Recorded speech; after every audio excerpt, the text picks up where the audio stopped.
Olá pessoal, tudo bem? Eu algum tempo atrás fiz um vídeo sobre os 11 defeitos do Tiggo 8 que ninguém comenta. Na verdade não são exatamente defeitos, né?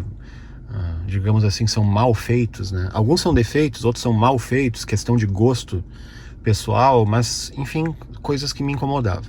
Como eu falei no outro vídeo, de forma alguma aqueles defeitos me fariam me arrepender de ter comprado o carro, porque o carro é sensacional, né? Então eu resolvi agora, para ser bem justo, fazer também sobre 11 qualidades do Tiggo 8 que ninguém fala, né? Geralmente as pessoas falam das qualidades mais visíveis, mais proeminentes, aquelas que fazem mais diferença realmente na hora de escolher e de usar o carro. Eu vou falar daquelas coisas que as pessoas não comentam, tá? A primeira coisa são as câmeras 360. Ele tem câmeras ao redor do carro que são projetadas, né, dentro de um ambiente 3D para nos trazer esse tipo de resultado aqui, ó. E é muito incrível porque nos dá realmente, ele cria um carro em 3D, em modelagem ali, e ele projeta câmeras que são bidimensionais, imagens bidimensionais, ele projeta nesse ambiente 3D que ele criou. Claro que as coisas mais longe ficam mais distorcidas, mas as mais próximas, né, e por uma questão da gente compreender a distância que os objetos estão, é sensacional. É muito bom, tem uma precisão muito boa, tá? Agora eu vou falar sobre um outro assunto, que é o segundo ponto, que é um desdobramento disso, que é o seguinte, que é a precisão dessas câmeras, tá? Quando a gente liga a seta, né, o pisca-pisca, ele já abre as câmeras e ele já mostra o ambiente, né? E as distâncias são representadas aqui, são bastante fiéis, principalmente se a gente coloca no modo ré, né, para onde a gente precisa realmente mais do auxílio das câmeras. A precisão é muito incrível.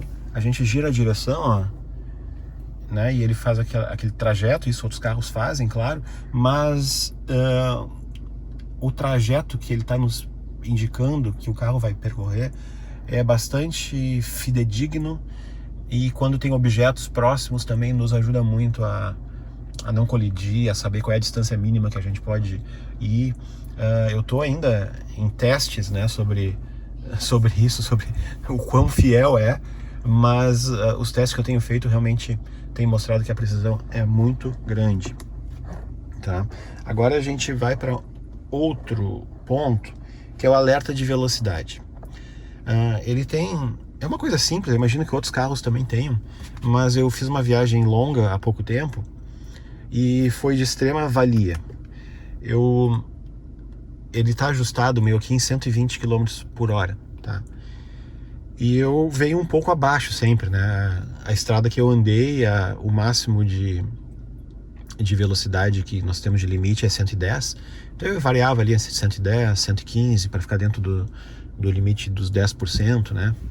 E em determinado momento eu estava bastante cansado e eu confesso que eu cheguei a dar uma cochiladinha assim de leve, e eu fui salvo pelo alerta de velocidade, porque o carro começou a acelerar um pouquinho mais, e quando chegou no 120, eu vinha no piloto automático, mas eu acho que o meu pé acabou que pisou, né? E quando eu cheguei no 120, ele apitou e foi o que me salvou. Então, assim, ó, talvez seja a feature aí mais... que já valeu mais a pena.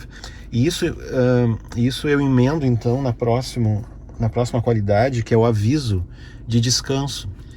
Ou seja, eu já estava mais de uma hora dirigindo, e quando a gente está trafegando por mais do que o tempo ajustado, e o tempo ajustado, no meu caso, é 1 hora, aparece um símbolozinho no painel, que eu não tenho como reproduzir agora, um símbolozinho de uma xícara de café. E eu achei que ele estava detectando que eu estava com sono. Alguma câmera interna, porque eu sei que tem carros que fazem isso, né? E realmente eu tava. E só que eu não aceitei o aviso dele. E depois eu vi que não, é uma configuração que tu coloca ali, se não me engano, até 2 horas de limite, né, de aviso tu pode colocar. E o meu tava configurado em 1 hora. Ou seja, se eu tivesse aceitado a sugestão dele de parar para descansar um pouco, né, teria sido bem mais seguro. Assim como em aviões, que se diz que tem que ter uma redundância, né, de equipamentos para que não haja uma tragédia, digamos que nesse caso aconteceu isso, uma redundância, né, de alertas que foram bastante úteis. O ponto 5 é uma coisa bastante simples e engenhosa. Quando a gente sai do carro, ele tem o sistema da chave automático, né? Ou mesmo que não seja o automático, né? A chave inteligente. Mas quando a gente se afasta e ele tranca as portas, seja manual ou automaticamente, ele dá aquele bip para avisar que o carro realmente foi fechado. E aciona o alarme também. Em alguns carros, ou em quase todos os carros que eu já tive oportunidade, quando dá esse bip, ele dá tanto na hora que a gente está fechando o carro, quanto na hora que a gente está abrindo o carro. E eu sempre pensei assim, mas para que esse bip, né? Só para chamar a atenção que a gente está saindo do carro, ou está voltando pro carro. E nesse carro aqui, eu percebi que eles ajustaram o bip apenas para a hora de sair. Ou seja, apenas para a hora que tu tem que ter certeza que o carro se fechou, porque tu tá deixando o carro.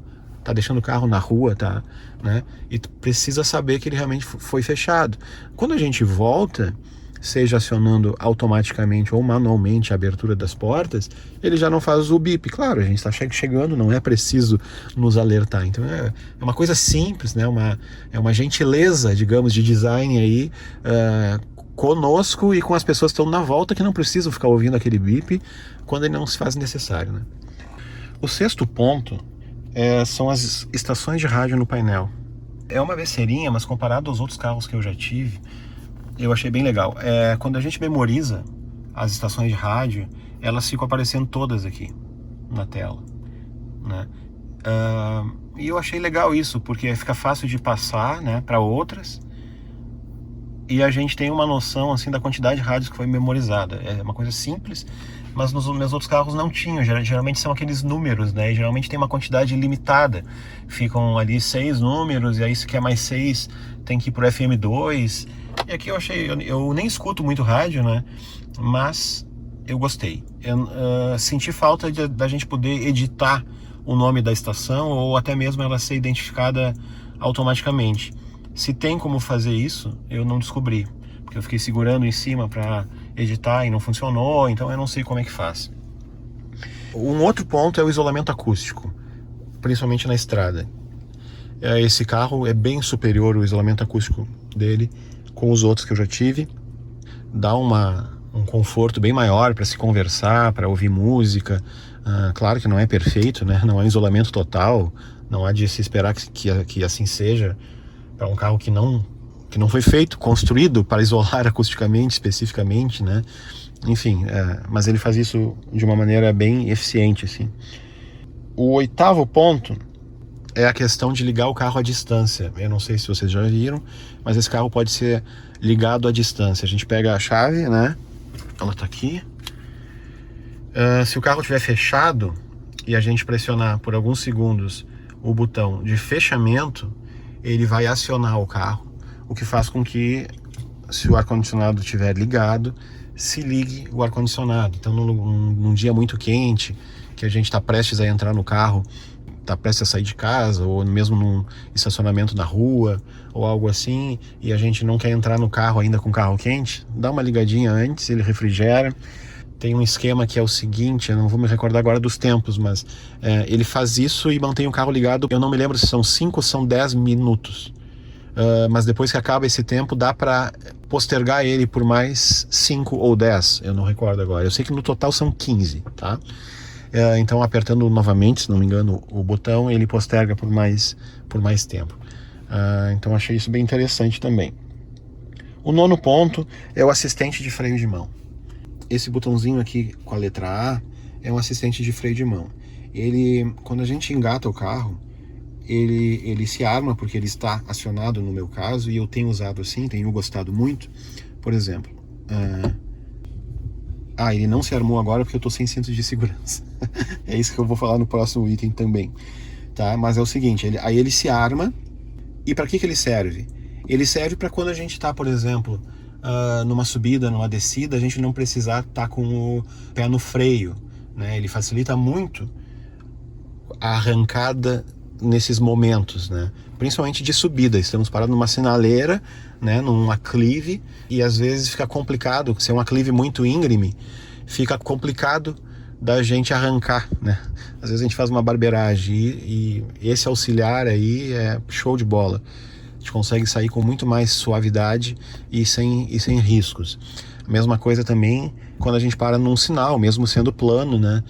Ficar sempre com o pé no freio, colocando o pé no freio pode ser meio cansativo. Então, depois que a gente para, a gente não precisa ficar com o pé no freio, que ele não arranca. Então eu tenho usado bastante isso. O 10º item tem a ver com isso, mas foi o que aconteceu agora há pouco na demonstração que eu ia fazer. Se eu não estou com cinto de segurança afivelado, ou se eu estou com a porta do motorista aberta, o carro não habilita essa função. Ele fica com o freio de mão puxado.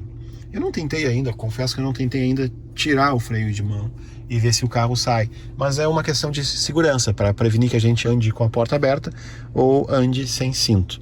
Eu que tenho mania de ir saindo da garagem antes de pôr o cinto, né? Essa mania que a gente tem de ter pressa para tudo. Então eu vou saindo da garagem sem pôr o cinto, porque o portão tá abrindo, e depois na hora de fechar o portão, aí que eu ponho o cinto, sabe?